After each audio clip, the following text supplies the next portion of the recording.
So,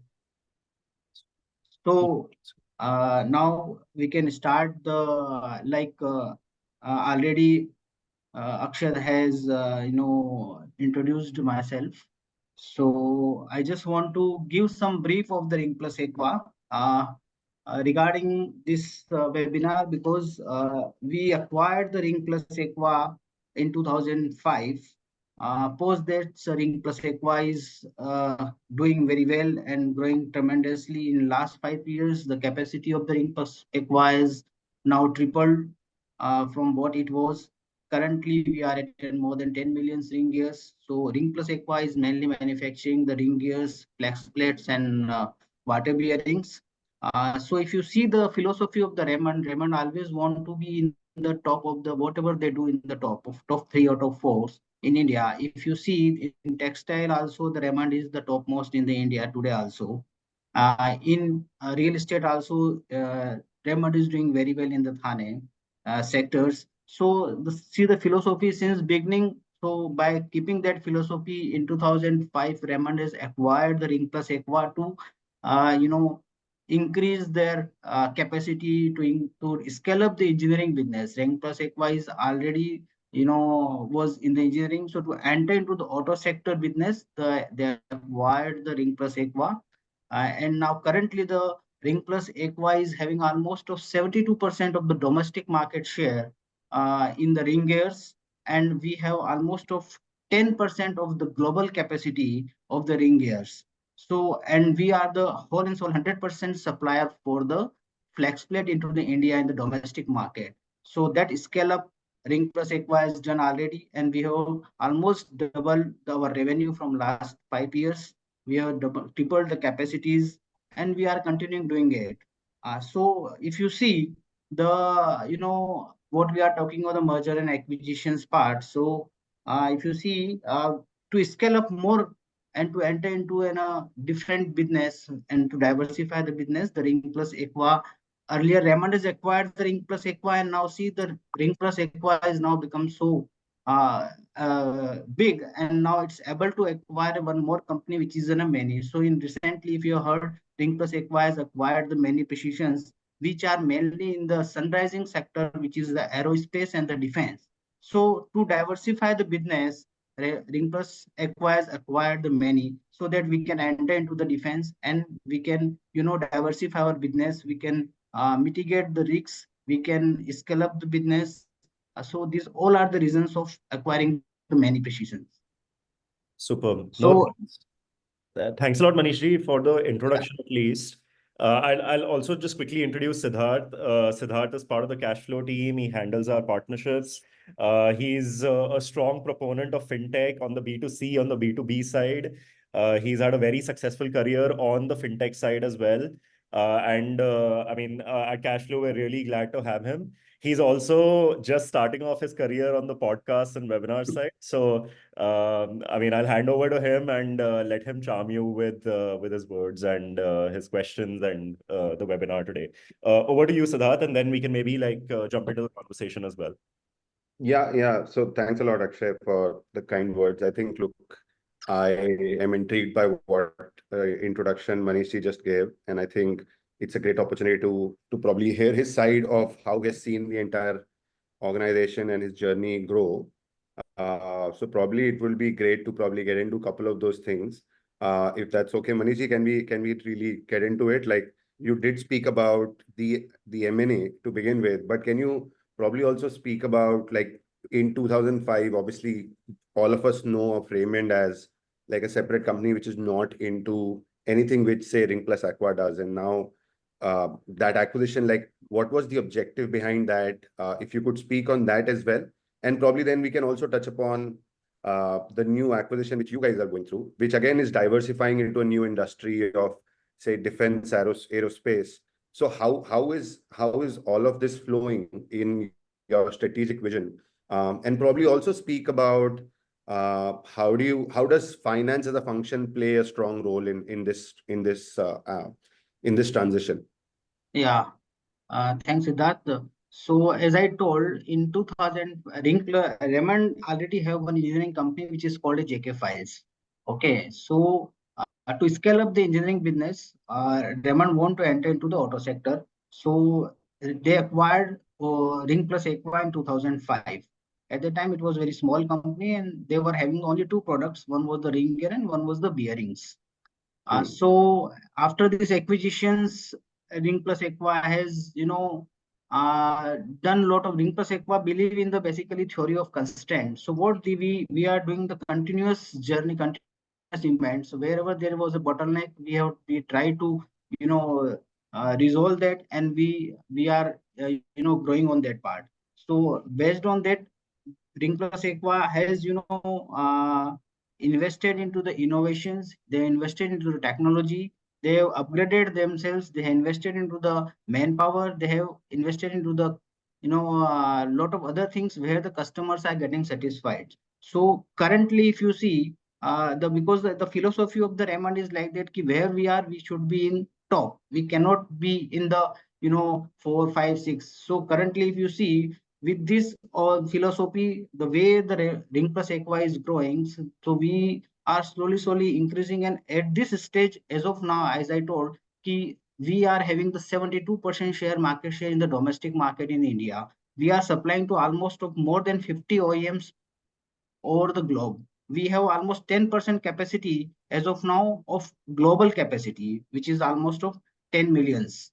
So the way Ring Plus Aqua is growing now, if you see the Ring Plus Aqua, the whatever the product we are manufacturing is basically for the IC engines.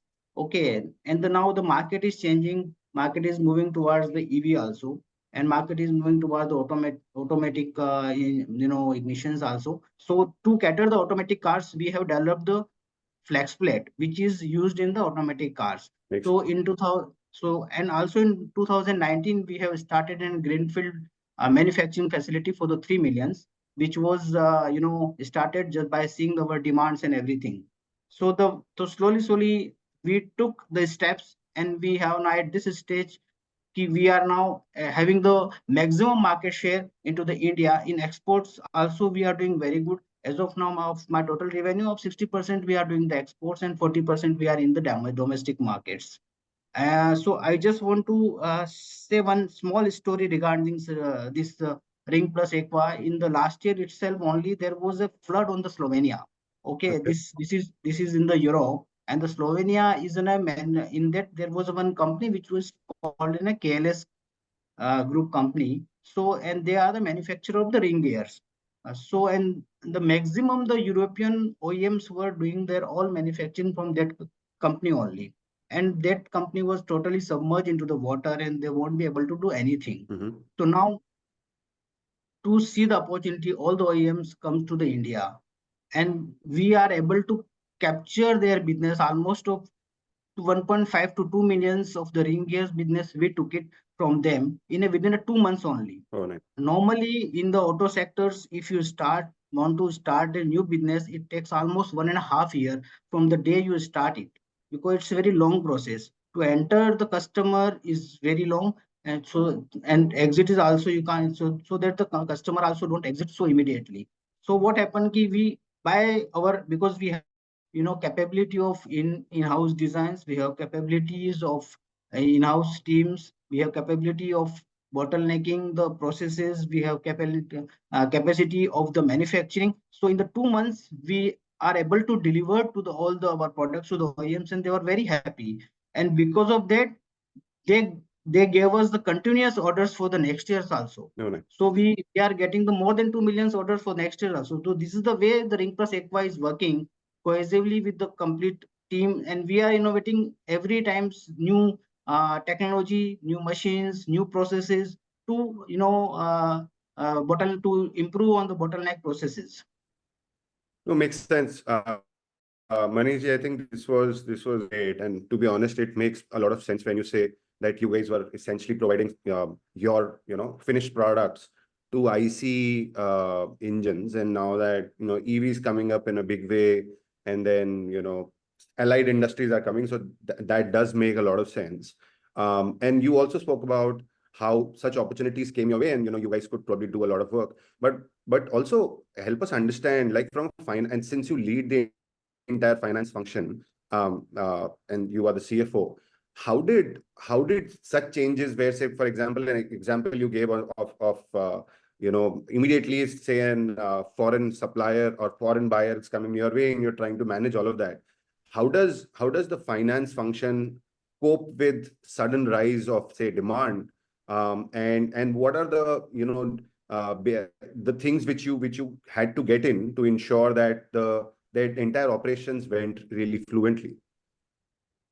So the major role of finance, normally the till the designing and everything, it's the role of the engineering. Right. Okay, so the major role of the finance comes when we are doing to have a proper due diligence of your customers, that what the customers you are getting are proper. We need to do analyze complete customers, what are the payment terms, what are the pricings, okay, and what are the margins we'll get from that customer. So these are the major roles where the finance play their role. So what we do, we analyze the customers, what the pricing we should quote to them, and we also help ki, matlab, ultimately if I have the capacity, my order should not, I should not lose the order. So we don't stick on that ki bhai, theek hai, I need to get only, if I want to get the 30% margin, it should be 30 only. If I have the capacity, if there is some, so the purpose is to how we can get the business. So then we help out in that ki how we can reduce our costing, how we can reduce our manufacturing costs, and how we can improve our margin, and how we can give the competitive price to the customer. That's the way we are working. Because the costing and everything is a part of the finance. And what margin we should earn when we are giving any business to the customers, we are getting any business from the customer. So then that also we keep in mind, keep with this much margin I should get. So all these factors, then we see where we are. Like one customers happened last year only. There was it's because market is very competitive. And we were not able to give that much, that bigger, no, that competitive quote to the customer because my costing was high. Then we analyze each and every part of the costing, what is where my cost is higher, whether it is material cost is higher, whether my manufacturing cost is higher, whether my manpower cost is higher. And then we analyze each and every part, and we are able to get the reduce the price at least almost by 2 to 3%, so that I can get the better, give the better quote to the customer, and finally I got that order. So such type of things what we discuss with the business, and we sit and we analyze it ki what how the finance can help out to get the businesses. But does Manish ji, tell me one thing, when you speak about such things, and to be honest, a lot of early stage companies generally focus on customer acquisition, but it is quite healthy, if I may say, that you guys are still focusing on ensuring that new business is acquired. Although you said in the domestic market you guys are already like 72% market share, and a 72 market share holder company is still pushing for customer acquisition, which is pleasantly surprising that you guys are pushing for it. But in terms of margins, when you were speaking about and couple of other financial metrics which you guys focus on, I understand that in the wake of acquiring new business, sometimes it's the longer view which the business will take, that this is the revenue which I'll be able to make in future. But what are those important check metrics you guys have, that these are the things which has to be ensured from a finance perspective, a finance function perspective? And I might, if I may add, it's not just finance function, but essentially it dwells into what the business is asking. What are the basic constraints you guys work in to ensure that new business comes, but we are not losing out on basic profitability? There are 2 3 things, because we are currently, like, we are running at a 90 plus capacity utilizations. Okay, so if we are getting any business, first we see whether we have the capacity to deliver it or not. Suppose if we don't have a capacity, then we go with that key whether we should now expand our capacity.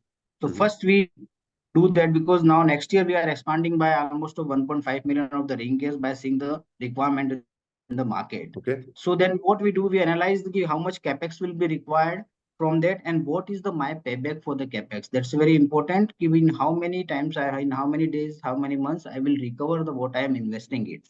So normally we don't invest where there is a payback is more than 3 years. Okay. Okay. Whatever we invest is, we invest mainly where there is a payback is less than 3 years. So we ensure that whatever the business I'm getting it, and for that, whatever investment I am doing I should get return within 3 years.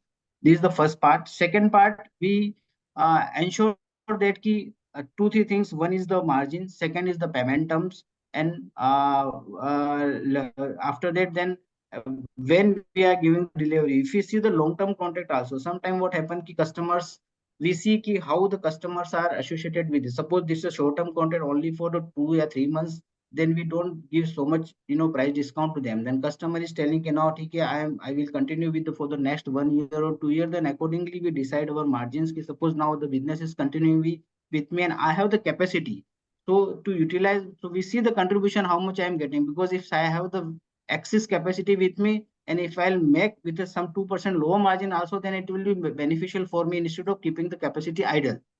So all these factors, plus to do all this, now we are working on a lot of other softwares also, like we have to analyze the things, to analyze my costings. We have put some extra softwares into the systems apart from my basic softwares. So we will discuss on that which type of the softwares we are using for that, to analyze my costing, to improve my productivity, to improve my manpower productivity, to reduce my lead time, to reduce my WIP inventories. How we are monitoring that and how we are advising that. So Manish, I think we can quickly get into it, but just before that, I had two quick questions. You spoke about how you guys are at 1 million, and I think you guys want to expand that to 1.5 million, which is like 50% increase in your capacity. And since you guys are already working at 90%, obviously Correct. the amount of capex required to build for another 50% capacity is on the higher side.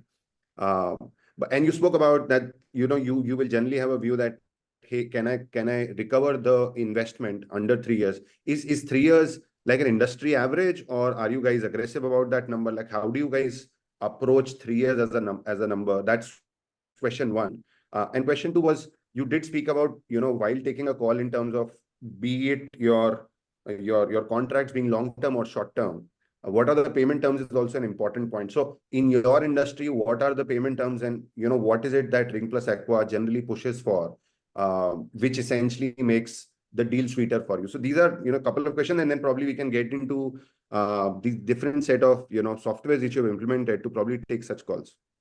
Yeah, so the payment terms, normally we have 60 days payment terms, even whether domestic or whether the export terms. So if you see my working capital cycle, we are working at a very low working capital cycle. I have only 30 days of my working capital cycle. So we don't invest much in the raw material. I have only because my manufacturing lead time is only a week. Okay, nice. 1 week is my manufacturing. So my WP inventory is not more than 7 days, and my finished goods inventory is not more than 14 to 15 days. So the way we are working, my debtor cycle is 60 days only, and the creditors we have almost of 90 days terms. So based on that, my overall working capital is very good. As of now, we are working at a very squeezed working capital. So I'm not investing so much on that. Now, your second question was I was just trying to inquire that, when you said that you're increasing capacity and putting so much capex, you would want to recover that in 3 years. I was just trying to understand two things primarily in that. What's the industry like? How does the industry approach? Because every capex in every finance function, how do you approach? What should be your how much time it should take to recover the capex in different industries differ. How do you guys think about it in your industry, and are you more aggressive about timelines, or are you generally we talking are a about? bit more aggressive as per the timeline. Normally in the auto industry, your margins are not so good, but especially because of the more innovations and by approaching the theory of constraint, the ARPAL margin as compared to the other auto industry is comparatively very good. Okay, so normally the auto industry, if you see the auto component industry, they don't have margin more than 10 to 12%. Okay, but we are working, we are at more than 20% as of now. So based on that only, because my margins are better, based on that my payback period should also be lower. Normally in auto industry, it's beyond the 4 years. Okay, but we are always pushing below 3 years. So Manishji, and thanks giving context to how you are taking that decision. But as you also explained that there are multiple types of softwares or tools which you guys used in your finance function. And I think Akshay also spoke during his intro how your belief is that finance transformation is no longer an option. It has become a necessity. Can you just speak about different tools which you guys use, and how financial transformation has helped you make more informed decisions and choices? Sure. Because the way the world is, changing, the dynamics are changing. Earlier, I remember the days when we used to make the balance sheet on the Excel. Okay, now we have the system, ERP systems are there, but still the ERP systems are like in a database only. They are just keeping the data with you. They are not Mhm. showing you the report the way you want, the analysis what you want. So to get that, what we did, we have, on the top of the SAP, we have implemented 3 4 more softwares to get the data on the real, because nowadays is a real time days. Earlier the finance and account function was known for an historic data, because finance always used to do the analysis of the historic data, but now the Right. world has changed.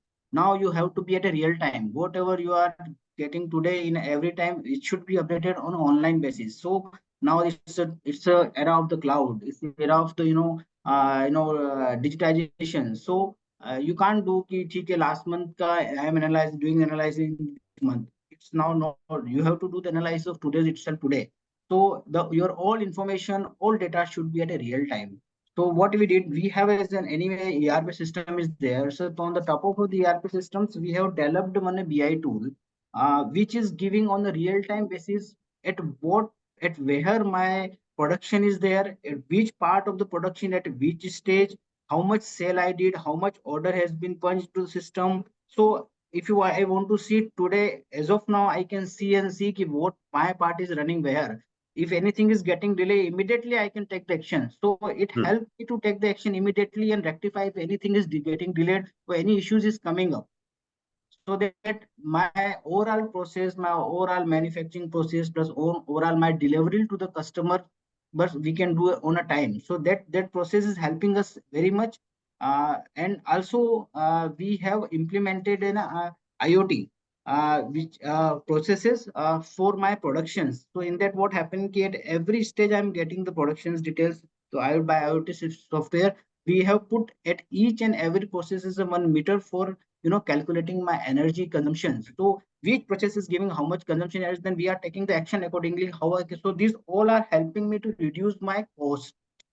Okay, my energy cost, my manpower cost, my overall production cost. So these all are helping me to reduce my cost. Plus, we have also implemented one IBS fintech, which is basically not for Apple but for a treasury function, which is integrating with the my SAP systems, and at any time, my system can tell me ki how much import I have done, how much export I have done, and based on that, how much LC I'm giving, how much hedging I have to do. Also, that's a real time. How much hedge I have done, how much is unhedged portion as of now. So anyone want to see that, they can see it immediately and can check it whether I am doing based on my the policy or not. Plus, second, one more software what we have implemented is the this Panda, which is basically uh, transport management TMS system, where Mhm. you can integrate with your system, you can integrate with your logistic partner also. So by sitting here, I can see where is my shipment is as of now, because it's very important. By see, if you currently in the scenario of the Red Sea, we are getting lot of my shipments are getting delayed because of this Red Sea issue, because Right. overall the route is now increased by almost more than 1 month. So now we Mhm. need to track each and every my shipment, ki where my shipment as of now and at what time it will get delivered, and what, because when it will get delivered, only then only I can book my revenue. So I am tracking on an online basis with all these systems ki where is my shipment, when is getting delivered as of now, and when it will reach. So accordingly I can commit to my customer. So all these are helping me to give the customer satisfaction, keep me update and inform to the customer also. So all these are helping me to optimize my cost, optimize my productions, and my if any breakdown in the system, that also they are helping out me if anything is breakdown in my system, plus helping out me in the rejections. If you see the Ring Plus Aqua in their history, have the lowest rejections. We have below 2% rejections as of now in the system. That's only all because of my all these processes, all these my systems, whatever top up I am doing upon more than over and above my basic systems, basic software. Maniji, one quick question. Look, it seems like you guys have implemented a lot of software systems on and top of, or let me call them tools to understand the entire business much better on top of the ERP. Uh, how do you prioritize which system and which process to automate first? Like, how does that decision happen at your end? Because look, you spoke about different aspects of different tools doing different things for you. Like, for example, you told about the IoT software, which enables you to reduce cost. Correct. And probably there are other softwares which you were speaking about. Probably the BI tool also helps you to figure out what could be revenue opportunities. And there must be other gap analysis related softwares, or gap analysis might be an outcome of using a software. How do you prioritize that? Hey, this is the process which I need to automate first and focus more on. Like, how do you think about that?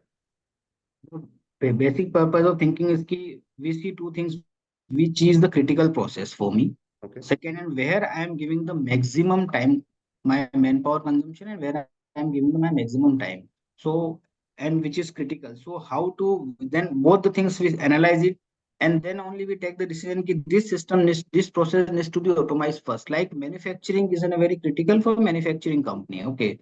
Okay. So then we decided ki if we put this IoT software into my manufacturing process, then I can get real time data, because that was a very big challenge ki after 2 days, 3 days, I am no I am came to know ki bhai, yeah, this is the product is delayed, this part is delayed because of this. But if that could have done on real-time basis, then I could have taken the right action, corrective action at the time only. So this is second thing from finance angle. If you see, we have in the finance, we have three, four major process. One is the, like account payable, which is the, in my view, is the longest process as compared to the finance of the other, like account receivable as plus an account payable, and your budgeting and all that processes. Apart from that, the account payable, which is a three-way matching concept, what we called, and that is the biggest, time consuming and the energy consuming process. So we thought ki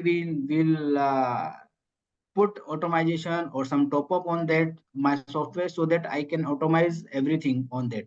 So the purpose, the way we take the decision is based on mainly two things. One is the which is the critical, and second is the how much time or energy I'm consuming on that.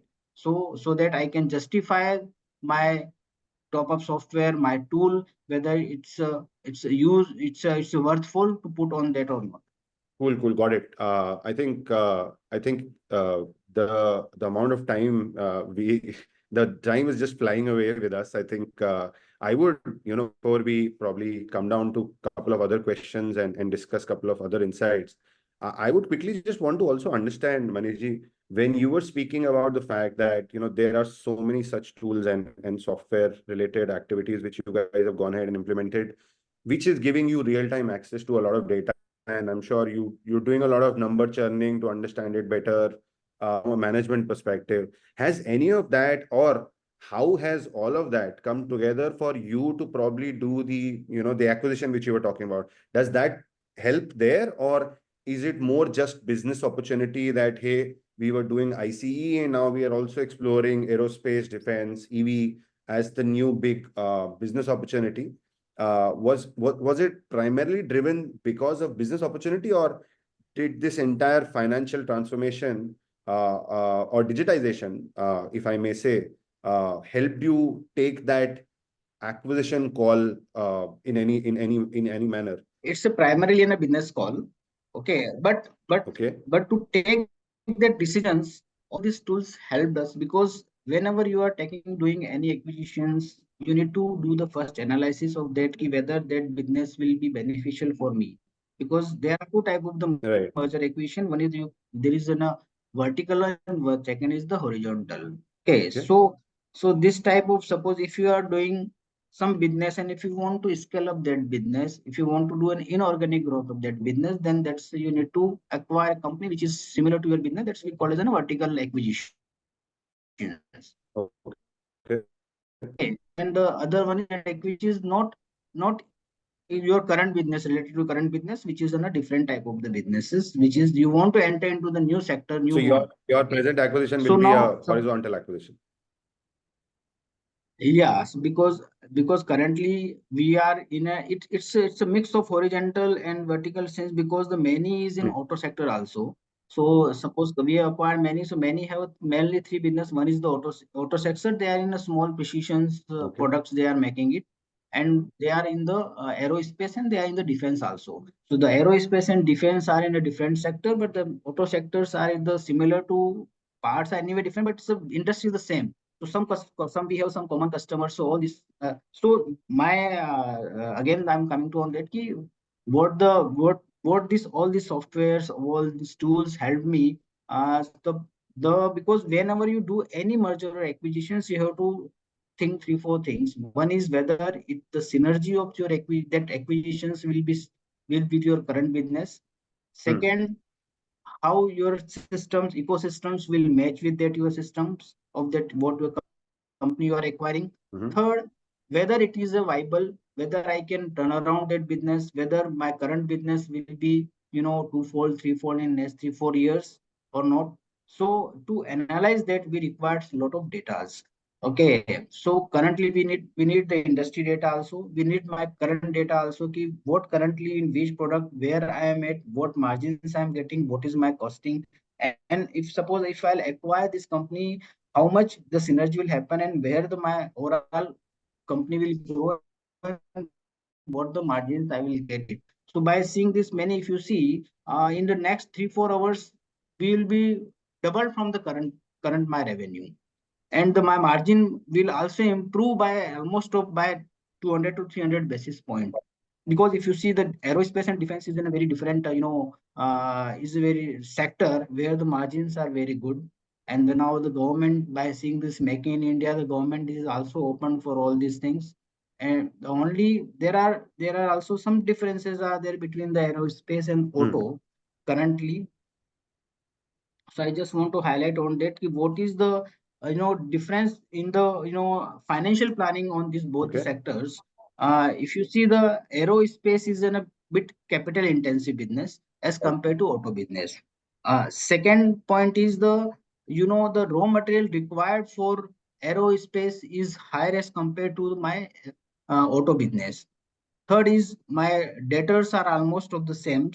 So the manufacturing lead time in the aerospace is more as compared to auto, and the manpower is higher in the auto as Right. compared to the aero.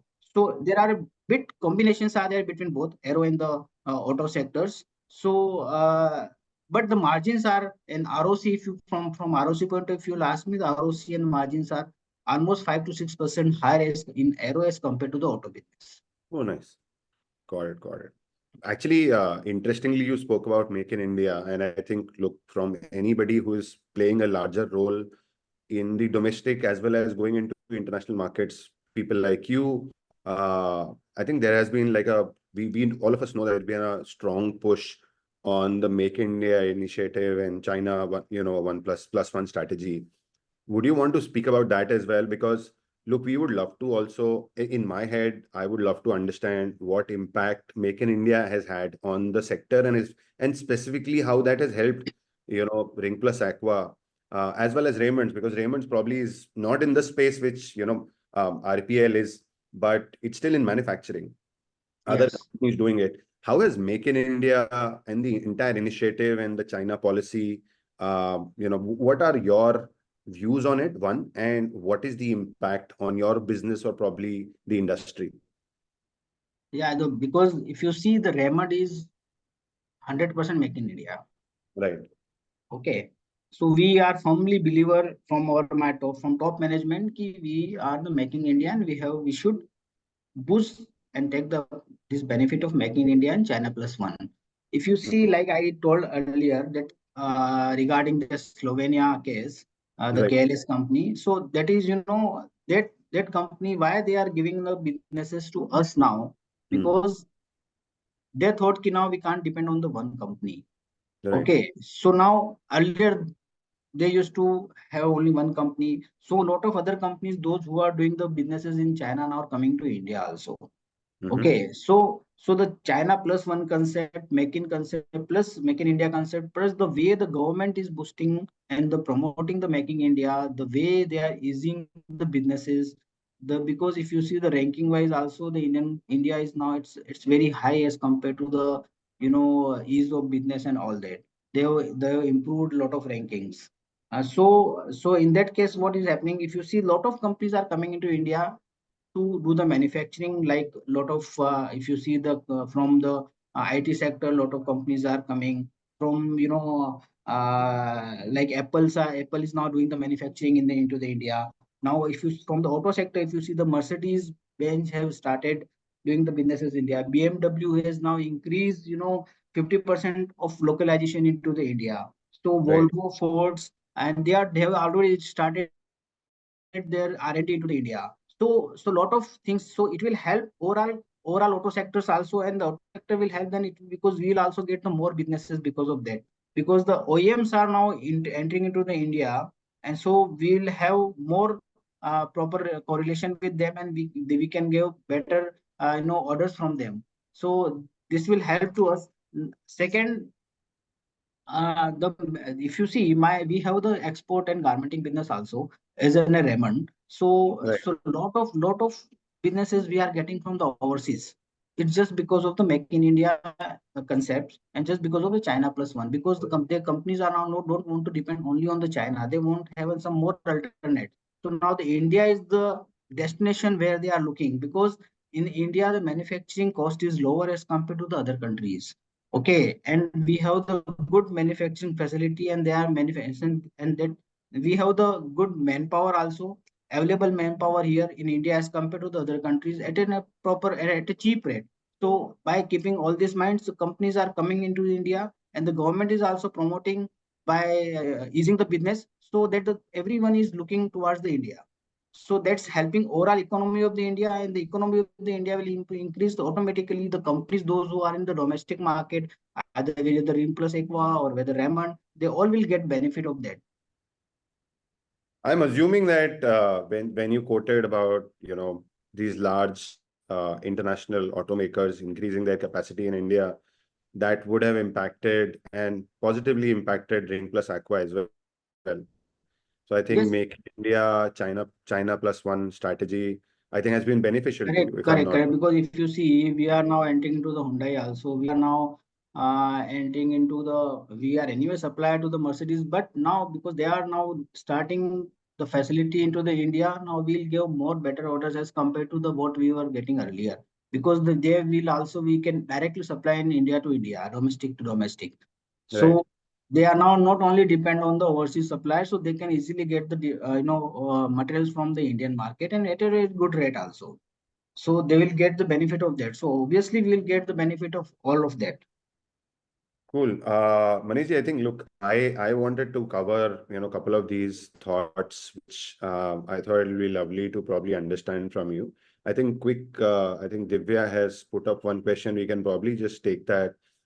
Let me just read that out for you so that, you can pick it. And if Divya is around, if you want more clarification, she's saying, hi, when we have to integrate so many tools into SAP or any ERP, I think there is so much of data which needs to be available at SAP. How will a finance person ensure that all such inputs are available in SAP? Listen, for any ERP, if your input is good, because garbage in and garbage out is the always the concept of the ERP. If your data are not clean, you have to first ensure before any implementation of any other ERP or any tools, you have to first ensure that your base data are correct. Mhm. And your base data, unless and until your base data are not correct, you will not get the correct result.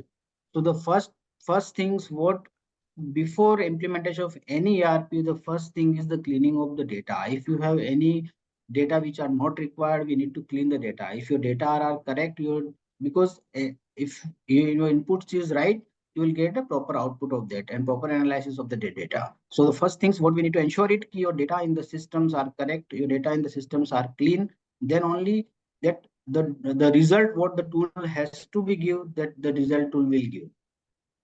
Makes sense. Makes sense. You were also speaking about, say, like the top three things, and I think, look, if folks have more questions, happy to answer them. Uh, the the last thing which I was just thinking about was you did speak about a couple of strong areas of digital, finance, digital transformation. Like you said, accounts payable is one big thing. Obviously, cash flow is like a big player there. I'm sure there are others also help. Uh, um, but you also were speaking about budgeting for betting. Can you speak and how does, like, I have in my experience also seen that a lot of softwares also help you from a compliance perspective, and I'm sure from a finance angle, if you look at it, there are multiple compliances you need to take care of, uh, which done right will not result in anything, but if not done right will have some sort of penalties around it. So can you speak also about how you perceive this finance transformation helping you on budgets, if they do, on budgeting as well as compliance? So my what I believe in that key one two things. One is the compliance or corporate governance is the first priority for the finance, and the second is what we are asking the budget and planning, which is also a very critical role. Okay, what I have seen still the budgeting process is normally people do manually. In maximum company, whether it's lot of big companies I have seen, maximum companies are doing the budgeting processes into the out of the systems. They are Yeah. not doing there are facilities there in the ERP also for budgeting, but people don't want to do that facility in the budgeting because that's not that simplified.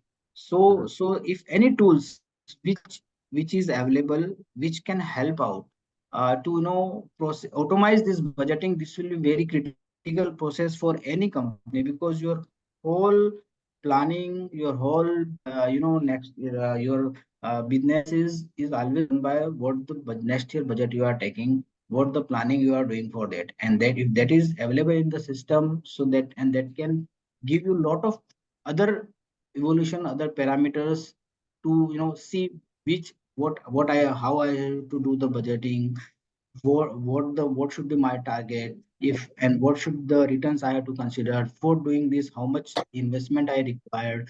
So all these things if we'll get into the complete some tool, it will help very much to the finance team. And the second is the compliance is a very critical part. So like we have one portal which we call as a Ricargo, okay, which is in a compliance portal. So Okay. what we did, we have entered my all the compliances related to the either factory act, the income tax, or whether any sell GST or any labor law, whatever the acts applicable to the company, we have put each and everything into that system and we have updated. Now that system, what they are doing, we have the complete all due dates and everything is available. They are giving me the reminders if anything is getting delayed. So immediately every day first mail I'm getting from that only ki these are still people have not updated or something delays is going on. So I can immediately go and check it. So that's helping me ki I'm sitting here. I can see ki in the my whole company what the compliances people are doing. If are not doing, then I can go and tell them about the why there is a delay, why you are not updated. So that's this portal is helping me out because if you see a lot of acts and a lot of things are applicable to the company, by manually you can't track it. If you have some proper system tool, from that you can track it easily and you can comply it and you can ensure yeah I'm compliant with each and every act, because as a CFO we have to give a compliance certificate also, so to ensure Right. that ki, yeah ki my I am compliant with each and every act of the company, of the law of the government. So that's helping me a lot. Got it. This makes sense. Uh, yeah. Siddharth, I have a So, few more questions actually that people have please, sent to us. please go ahead. So I think one question is around culture after M&As, right? So when you acquire, so the question is basically, um, can you tell us a little bit about the integration of teams between Ring Plus Aqua and Raymond's, and then more recently between Ring Plus Aqua and the Maini Group? Because like culture can be a divider as well in mergers and acquisitions. So how is that integration being handled? So what is the integration strategy here? Very true, because there is the biggest challenge in while we do the any merger acquisition is the culture and the integration. Because there are two type of integration. One is the system integration and one is your people integrations and cultural integrations. So when we acquired the Ring Plus Aqua, we did not, face lot of issues on that. So what we need to do, like in the case of the many what we have acquired initially, so now we are seeing what the policies they are having, what the policies we are having. So what we are doing, we are adopting the best of the policy, because some policies they also have better policy than the us, and we have some policy which are better than them. So what we are sitting together, we are analyzing each and every policies of the companies, and what is the best is possible, what is the best policies are there, we are trying to adopting that. From the people front, people integration, we are telling to the people's because systems are anyways different for each and every as of now, because many still it's a long way, because we have just announced that we are still waiting for all the legal approvals for the acquisitions. So as we get the legal approvals from the governments, we will start the acquisition process. But these are the major two challenges what we always face when we do any acquisition, because this happened with the, I will say, with the Ring Plus Aqua. Ring Plus Aqua in 2016 or 17, they acquired one company which was the Trinity.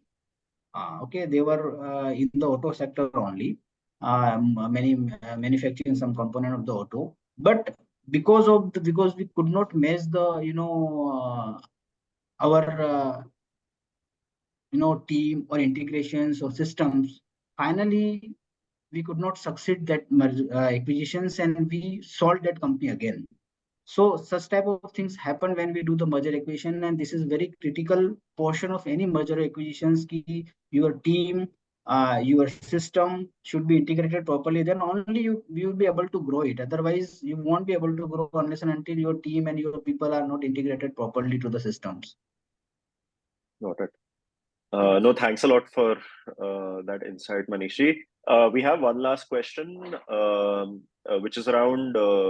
So the question is basically around apprehension of people when you adopt new technology, right? So when you are adopting new financial transformation technologies, how do you deal with people's apprehensions or fears around that technology? Because I guess the background to this question is coming more from, like, there is also a lot of fear in people that it might replace them, Agree. or their job might become redundant in some ways. So how is that generally dealt with when you're sort of adopting technology?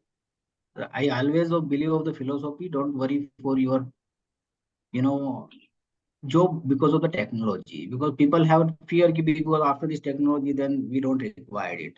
Okay, but I always tell my people, my team, ki you adopt the technology, but don't fear for the, if you have a capability, 101% you will be able to manage the thing with the sub, because for to run the system, to run the tool, you also require some people. Not okay, today you are requiring 5 people, but tomorrow you may require 2 people, but you can whatever people's extra people, so 3 people suppose you are there, what you can tell, you can just tell them to you put some more analysis on that. Because people should not afraid of the technology. If you are not able to adopt the technology, you will be outdated. So anyway, you have to adopt the technology, you have to learn the technology, and you have to run with the technology in today's era. Otherwise you will be anyway out, will be out. Okay, so there is no need to fear with the technology. If you are capable to adopt the technology, you are capable to do the work, there is no fear of any of the people, people, they will uh, lay off you or something. But Manishi, Got I it. think if I could just add, not every time implementing a software might lead to less number of people. I think it might just increase the more efficiency of the process also. So I think Correct. because I do understand and agree to what you're saying. And just to extend the question, which, Akshay, if I can just, make a small Sure. point, it takes a lot of time generally at management level. I'm sure you've been part of, such implementations where the integration has taken time and then the adoption is not happening because people are really not convinced that should we be doing it this way. that really defeats the entire purpose of putting any software or tool on top of any process. But unless and until people will use it, the software can give benefits only after that. Before that, it is of no use. Correct, because the belief is must first required. You should believe on that software. Then you should, if in from inner, you should think, yeah, the software will give benefit only. Then only you can work on that, and software can give the benefit to you. So there's a primary team. Anyway, also for implementation of software, you require a lot of efforts, lot of people. It's not like that you just implement it, you just come and talk. Because to implement a software require, like we are implementing the S4HANA as of now in the Raymond. So we created a 100 people core team from the existing team only. We have not hired anything extra. From existing team only, we have created a core team, and from that we are doing all the implementation. So that's basically even more learning for the people. Not even ki they are now learning how that, because from your routine work you are getting something extra. You are learning something extra. Ki now you are part of the implementation. So that's a value added to the you. No, does make sense. Akshay? Superb. No, I mean that's what I've heard as well in general, that like technologies in general being implemented to enhance people's capabilities, right? Like, and I think more time being spent on analysis and insights is better than time being spent on getting the data ready, or like working in Excel to make sure that the data is correct. So I think I mean, like that's the sense that I'm getting from Manish ji as well. But I think that was the last question that we had for today. Siddharth, do you have any parting thoughts? Otherwise, I think this was lovely. Actually, I got to understand from Manish ji a lot about how the industry thinks about it, how the industry is going, where is it going, what's the impact of Make in India, and how that has impacted not just direct manufacturers, but you have different tiering of manufacturers, and somebody who might be as large as and as dominant as Ring Plus Aqua with 72% market. They're still thinking from a customer acquisition perspective.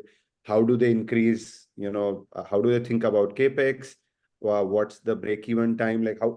I think it was really educational, if I may say, as well as I think Manish ji also explained it in a basic language so that people with basic understanding like me could also understand. So Manish ji, really thankful for how you explained it and the insights you gave us on how to think about it if any of us are trying to implement such or are in such journeys of financial transformation or thinking about generally finance at large. Thank you so much. No, I think that brings us to the end of our webinar today. If any of you have more questions, please feel free to share them with us at marketing@cashflow.io, and we will be happy to get the answers from Manish ji and from Siddharth as well. Manish ji, again, thanks a lot for joining us today. Siddharth, thanks a lot for hosting the session. And to all our viewers, thanks a lot for joining us and posting your questions as well. We'll keep doing these webinars. We'll keep doing these sessions. So we hope to see you again. But thanks a lot for today. Thank you. Thank you, everyone. Thank you very much, Siddharth. Thank you, Manish ji. Thank you to all. Thank you. Thanks.